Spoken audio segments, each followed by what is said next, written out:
Sir Mokshagundam Visvesvaraya यांची जयंती आज सर्वत्र अभियंता दिन म्हणून साजरा करण्यात आली.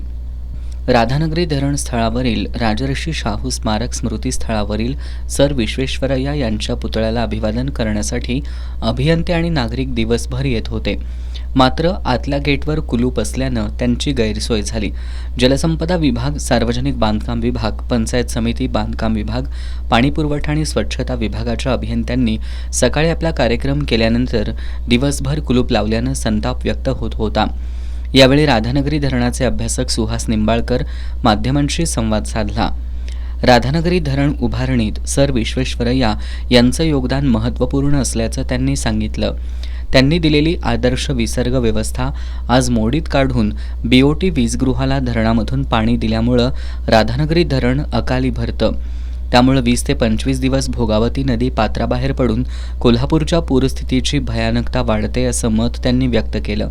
प्रशासनानं सर विश्वेश्वरय्या यांची जयंती साजरी करताना त्यांचे विचार आणि काळाच्या पुढे जाऊन बघण्याचा दृष्टिकोन आत्मसात करणं गरजेचं असल्याचंही निंबाळकर यांनी सांगितलं.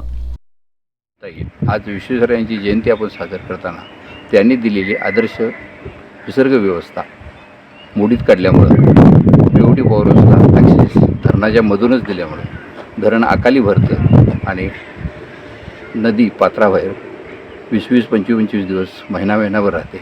त्यामुळं पूर परिस्थितीची कोल्हापूरची भयानकता वाढते, भीषणता वाढते असं माझा अभ्यासांती लक्षात आलेलं आहे.